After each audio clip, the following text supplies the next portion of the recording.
yang bisa memicu terjadinya penyakit-penyakit pembuluh darah. Ya, kita ada testimoni juga sebelum lanjut. Nah, ini dia Ibu Christine, boleh cerita tentang suaminya. Ini ibu yang luar biasa. Kenapa? Ya, kita tahu hisap harusnya diemut-emut, dikulum-kulum, ini dimasukin lewat sonde, ya. Untuk sehat bapaknya. Ya, kalau kenapa-napa, tak saya dimarahin. Ya, boleh cerita. Nama saya Christine. Saya mau kasih kesaksian tentang suami.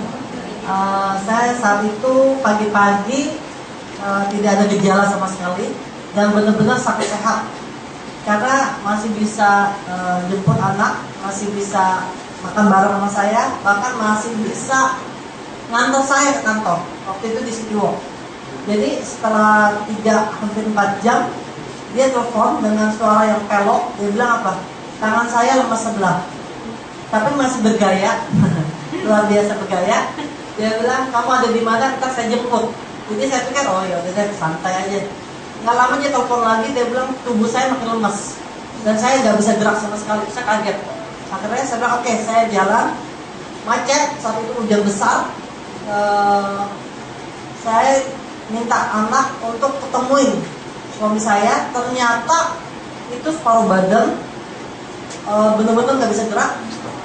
Cuma saya pikir apa masih bisa berdiri gitu loh. Jadi gak lama telepon temen, anakku tuh di sekolahan gak ada jemput sampai jam 5 sore. Aduh, saya jadi pusing. Saya bilang oke, saya suruh anak saya pergi jemput anak yang kecil. Saya ke tempat kejadian dan itu susah sekali taksi. Jadi saya minta tolong orang untuk gotong kiri kanan gitu. Ternyata berdiri aja udah nggak sama sekali nggak bisa berdiri. Itu yang megang 3 orang aja itu hampir tumbang, bertiga itu benar-benar hampir tumbang, saking beratnya. Begitu saya juga sempat angkat kakinya. Aduh, saya kaget. Itu seperti saya angkat mayat. Karena belum lama itu istri saya baru meninggal karena kanker. Jadi saya juga ikut mengangkat gitu ya, mayat seperti apa saya angkat tuh, saya kaget gitu loh. Jadi saya sampai gemet terus saat itu, benar-benar kenapa? Itu nggak bisa berdiri gitu loh, nggak ada kekuatan sama sekali untuk berdiri. Aduh, saya sampai benar-benar pusing. Akhirnya bawa ke rumah sakit. Untung dan waktu saya bawa ke rumah sakit itu saya minta riset kemana-mana itu kosong. Teman pada aduh gue lagi sibuk, yang ini lagi pergi, yang ini lagi pergi, dan itu sempat sampai malam itu nggak ketolong kasih riset. Untung saya telepon Ipar, saya bilang kemarin kamu ada beli riset kan? Saya bilang tolong pinjemin ke saya. Jadi waktu di UGD itu saya cekokin sampai 8 sampai 9 riset. Saya pikir untuk pertolongan pertama aja. Lewat mulut. Nah, jadi saya kasih itu saat itu lewat mulut, saya suruh anak pukul putihnya supaya melek. Karena dia terus cenderung tidur. Terus cenderung pupilnya itu mengecil. Jadi yang kita ini kan bagus ya, kesadaran itu sama sekali kayak fokusnya hilang, memorinya hilang langsung. Itu hebatnya tuh. Akhirnya saya kasih. Waktu itu memang tensi 160/100. Akhirnya saya masuk ICU. Waktu masuk ICU dokter bilang, saya bilang dok saya mau kasih ini. Apa ini katanya? Gak perlu. Saya dengan gayanya kurang lebih. Akhirnya ya udah, saya mundur. Saya pikir oke, saya kasih kesempatan dokter untuk melakukan tugasnya ya. Jadi dengan dikasih obat segini, hanya segini, 800.000 sehari 3 kali, belum obat jantung, belum obat suntik di tangan, itu berbagai macam obat. Cuma beda 4-5 hari itu suami saya tensi 240 lebih. Naik banget. Dan 100 tensinya itu 100 lebih, 240 lebih. Itu sampai alat tensi itu sampai teriak-teriak. Dan orangnya itu panas tinggi, sudah komplikasi ke jantung dan sangat bengkak saat itu. Bengkak sekali jantungnya. Jadi kata dokter ini nggak bisa lepas dari oksigen, karena kalau lepas dari oksigen langsung mati. Karena dia udah seperti ikan mengap-ngap kagak air. Jadi saya bilang oke, dokter pakai aja saya bilang. Akhirnya berapa hari sekali CT scan, dia harus CT scan. Dan hasilnya itu bukan membaik, memburuk. Sampai saya pikir ya, saya udah keluar duit segini banyak, obat udah segini banyak, apa gitu loh. Hasilnya mana gitu, nggak ada hasil gitu loh. Akhirnya saya beranikan diri lagi, dok saya mau kasih ini. Jangan kalau kamu berani kasih katanya. Saya lepas tangan. Waduh, saya juga takut juga. Posisi saya begitu, saya takut. nggak mau ini, dia bilang, waduh saya takut. Akhirnya saya berdoa, Tuhan gimana nih yang terbaik. Akhirnya beda berapa hari lagi saya dipanggil karena hasilnya lebih memburuk lagi, dan dokter itu bilang begini, kalau misalnya suami kamu ini nggak cepet-cepet dioperasi, kemungkinan bisa pass away. Karena dia ini emang 30 banding 70. Kalau operasi pun itu pun bisa mati di tempat. Jadi saya pikir buat apa gitu loh. Anak masih kecil, butuh sekolah, saya pikir kan biaya hidup juga nggak cukup gitu loh. Udah berapa kali 10 juta, berapa kali 10 juta. Aduh, ini benar-benar sangat benar-benar kayak lintah darat gitu rumah sakit itu. Benar. Akhirnya waktu di semi ICU, sebelum masuk semi ICU, dokter sudah panggil saya bilang gini, besok harus CT scan jam 8 pagi. Dan kalau dari hasil CT scan itu lebih memburuk lagi, itu harus kamu tindakan untuk operasi. Jadi kan di awal dokter sudah bilang operasi itu bakal mati di tempat. Itu buat apa?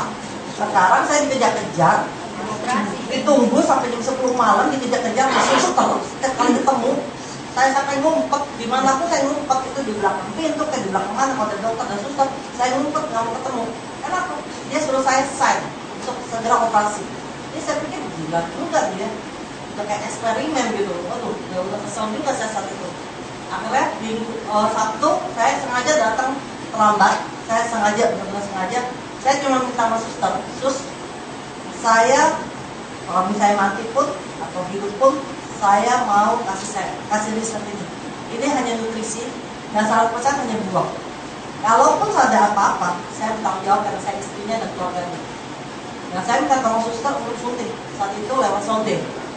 Saat itu 4. Saya bilang, sus, saya nggak mau tahu, pokoknya tolong kasih ini 4. Besoknya kalau bisa 4 sampai 6, pokoknya suster tolong kasih ini. Ternyata saya kaget. Saya jadi bingung ya, mau datang pagi, apa siangan, apa gimana, saya juga bingung nih ya. Waduh, gimana nih, saya udah stres gitu, karena dikejar-kejar. Akhirnya setelah jam 10-an saya datang, saya kaget. Itu kondisi wajahnya itu seger, bener-bener melek, bisa senyum gitu loh. Dan saya bilang, waduh kesempatan saya nih, kayak riset, gue foto. Jadi dalam keadaan pakai selang, oksigen gitu ya, pegang riset. Wah, saya pikir, saya bilang apa? Untuk jadi berkat, bukannya kita nggak apa-apa ya, saya bilang untuk jadi berkat buat orang lain, saya bilang. Akhirnya nggak akan mati sampai di situ. Yang tadinya tubuhnya 100% nggak bisa miring, nggak bisa gerak, nggak bisa garuk, nggak bisa apa-apain, itu sampai bisa miring sendiri. Itu dokter kaget dari 1 sampai 3. Biasanya pakai dokter ahli syaraf yang khusus terapi tangan, dokter ahli bedah otak, sama dokter internis, kepala rumah sakit internis Pusada, saya terandai. Dan semua 3 dokter itu sampai bingung, saling menyalahkan. Nggak tahu ya, karena apa ya, karena obat apa ya. Waduh, saya melihat mereka nih saling menyalahkan gitu loh. Obatnya kekerasan ini kan, ini. Bahkan saya sampai, nanti saya jawab. Saya bilang, sus, saya nggak mau tahu, kalau kasihin. Ternyata setelah 2 hari, itu bisa berfungsi mulutnya. Yang 100% mulut itu sudah tidak berfungsi, bisa berfungsi lewat mulut, minum riset. Saya cakokin sehari itu 6 sampai 8. Saya bilang, nggak minum awas, saya bilang. Saya ancam suaminya. Panjang umur tak? Saya ancam. Habis, kan biaya loh. Kita malah pikir biaya itu nggak main-main loh. Cilok mbak dokter aja itu mesti bayar. Nggak main-main, kita panggil dokter, suster itu bukannya gratis. Biaya itu, semua biaya. Jadi saya bilang, sus, tolong kasihin. Bahkan yang hebat itu benar-benar sampai teman-teman saya yang kita yang senasib ya, tidur di mobil gitu ya, benar-benar tidur di mobil tiap hari lihat kondisi makin hari keluarga bukannya membaik. Sampai saya panggil semuanya itu teman-teman, saya bilang kamu lihat, karena mereka tahu kan kondisinya, ya sama-sama akhirnya bisa miring sendiri. Udah gitu yang hebat, dikritik sama dokter, itu kaki bisa narik kaki sampai begini. Jari sama sekali nggak bisa. Yang hebat bukan hanya itunya, tangan dia bisa naik begini. Itu di depan para 3 dokter. Waduh, saya pikir luar biasa banget kan. Akhirnya itu cuma hitungan hari, benar-benar hitungan hari. 2, 3, 4, dan hebatnya itu selang copot, oksigen copot, jantungnya pulih. Jadi bukan hanya stroke-nya ya. Dan hebatnya itu dia punya peradangan di otak itu 40% cepat hitungan hari pulihnya. Jadi saya pikir wow, luar biasa sekali gitu loh. Akhirnya semua lepas, sampai saya udah diusir dari ICU. Saya bilang saya di ICU, saya bilang saya nggak mau, saya mau di sini aja. Saya bilang saya nggak mau di kamar biasa. Akhirnya biarin, saya bilang karena beda cuma berapa sama kamar biasa. Akhirnya dokternya bilang gini, hebat ya, bisa duduk berjam-jam. Padahal untuk orang stroke itu 5,5 jam aja setengah mati itu. Untuk mengangkat kepala itu luar biasa. Ini bisa sejam, 2 jam, dipaksa duduk. Oke, santai aja gitu. Itu hebatnya. Dan itu tentang suami ya. Belum lama ini, kemarin, ini kesaksian saya pribadi. Karena udah sampai sebelum suami udah bisa jantung. Udah, puji Tuhan. Alhamdulillah. Suami saya udah bisa jalan. Dan hebatnya itu waktu pulang dari ICU, itu kan 3 hari harus balik rumah sakit kan, kontrol. Saya bawa kursi roda, karena memang saat itu kaki masih berat, otomatis lah karena dari total. Akhirnya setelah pulang rumah sakit, dokter Gunawan panggil saya, termasuk suaminya, dia bilang, Pak, saya mau lihat, coba Bapak berdiri dari kursi roda. Dia berdiri, ternyata suami saya pintar, nggak hanya berdiri, dia angkat kaki. Itu dokter sampai kaget, jadi angkat tangan. Dokter kaget, ini mah hitungan hari baik katanya. Ini hitungan bulan udah sembuh. Oh, luar biasa. Itu benar-benar kita harus jadi berkat, bukan hanya sekedar uang. Karena apa? Produk itu berbicara dan orang-orang. Itu yang paling penting. Karena itu paling mulia bagi saya. Dan saya juga bersyukur, nggak hanya suami saya yang saya tolong, itu dari beberapa teman yang diabetes yang harusnya sudah diamputasi, itu sampai nggak jadi, bahkan yang sudah komplikasi di jantung, komplikasi ke paru-paru, itu sekarang lepas. Tapi bukan saya yang suruh, karena apa? Dari hasil lab, karena mereka taat dan melihat suami saya ya hasil, sampai sekarang berhubungan sampai teman gitu ya, teman yang selama sama-sama di ICU sadar, semuanya tertolong. Puji Tuhan. Saya boleh kasih yang pribadi ya. Kemarin ini saya mungkin karena kecapean sekali. Udah gitu karena juga mau ngirit naik busway dan nunggu sampai berjam-jam dengan hati kesel gitu ya, pikir mau murah meriah. Saya juga kerja kadang dari siang sampai jam 11, hampir setiap hari saat itu. Dan mungkin makan juga karena saya juga nggak teratur. Jadi saat itu saya benar-benar waktu pemilu itu pas pencoblosan pemilu, saya mata melek, itu jantung saya sakit. Dan benar-benar seperti mau pecah jantungnya. Itu detak jantungnya itu sampai buk. Dan itu saya bisa keringetan itu dari kepala sampai kaki itu muncul. Baju itu sebentar habis. Waduh, saya pikir mati nih, saya bisa mati nih. Karena benar-benar lemas. Tangan buat flash aja saya nggak bisa. Itu buat jalan aja saya itu sampai gimana ya, sampai merambat gitu. Waduh, saya pikir mati nih, jantung gitu ya. Dan sakitnya itu dari tulang muka, tulang sini, tulang telapak tangan, tulang rusuk, tulang dada, terutama itu jantung seperti mau dipecahin. Itu sakitnya luar biasa. Saya terus minum risep, bukannya memang nggak berguna, bukannya nggak ada hasil. Tapi memang kita harus ngerti bahwa risep itu dia nutrisi, dia bukan obat. Kita memang butuh obat. Jadi, tapi yang kita butuhkan yaitu apa? Kita harus kejar dari kerusakan sel itu supaya apa? Dia bisa regenerasi dan dari sel yang mati yang rusak itu yang harus cepat di repair. Jadi saya dengan percaya gitu ya, saya minum sampai 9 saset saat itu, sampai 10 saset lah saya minum. Itu saya memang dia tidak langsung gitu ya, tidak langsung bekerja. Akhirnya saya bilang, waduh, saya nggak bisa nih, saya mesti ke dokter. Akhirnya saya saat itu ke dokter, dan dokter bilang, waduh, kalau misalnya telat kondisi saya tanpa bantu riset, mungkin saat itu saya udah mati. Jadi dokter bilang, kamu hebat ya, kok bisa gitu, bisa melewati dari pagi sampai jam setengah 7 baru ke dokter dengan detak jantung yang luar biasa hebat, juga dengan tensi 140/90. Jadi dia bilang kata dokter, kondisi kamu itu bagus stamina-nya. Kalau enggak, kamu pasti mati. Udah gitu dia bilang ini, kamu kena virus. Dia bilang gitu, kamu bukan penyakit, kamu kena virus pneumonia. Saya bilang, pneumonia tuh apa dok?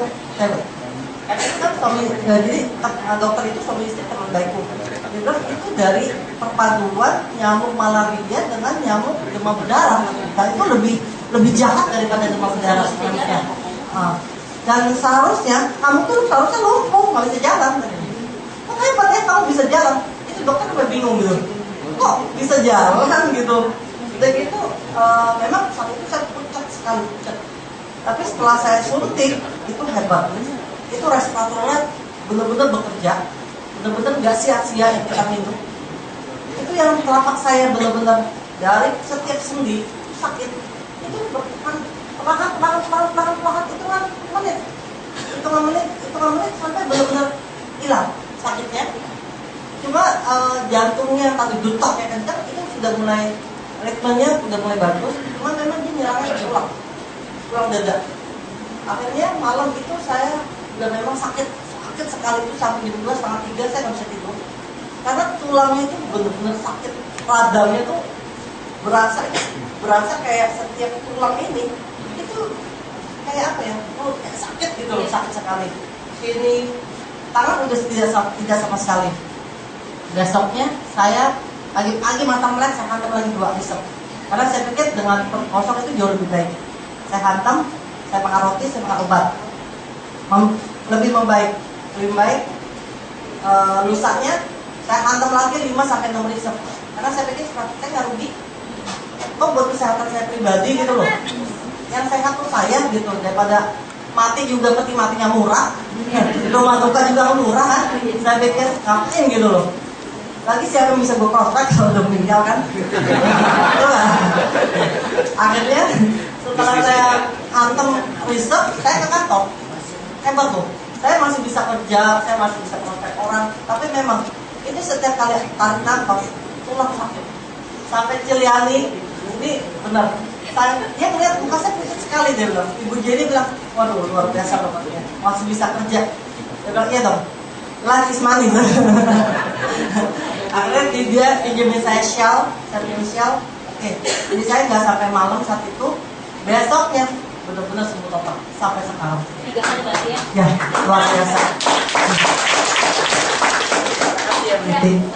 Testimonial luar biasa. Saya pernah kena cikungunya. Saya pernah. Jadi saya bisa ngebayangin. Saya habis melahirkan waktu itu anak pertama. Bayangin Bu, anak pertama habis dilahirin kan harusnya digendong-gendong. Saya nggak bisa gendong anak karena tangan lumpuh, badan panas. Udah gitu kita kalau udah megang diri aja nggak bisa. Tangan itu udah nggak bisa ngapa-ngapain. Seperti yang tadi bilang, bisa jalan aja bagus. Saya udah nggak bisa. Datang ke mana? Ke dokter, ya, ke rumah sakit Pasar Rebo. Ya, itu udah dibawa kemana udah begini aja, nggak bisa nyusuin, nggak bisa apa-apa. Ya ketularan sama bidannya waktu bantu saya melahirkan di rumah sakit. Ya dia kena cikungunya nular ke saya. Dia waktu itu tahun 2004. Jadi saya bisa bayangin rasanya sakitnya luar biasa. Ya memang nggak ada jawaban kalau kita kena virus. Imun kita yang dioptimalkan waktu itu saya minum herbal juga ya plus macam-macam ya, sama CDR CDR vitamin C dosis tinggi celupin ya. Lama tapi nggak setinggal 3 hari, bahkan saya tegasin 3 hari Bu, saya sebulan Bu baru normal ya. Tepuk tangan deh buat riset ya, luar biasa ya. Lanjut ya, kalau testimoni riset itu bisa 3 bab kalau lebih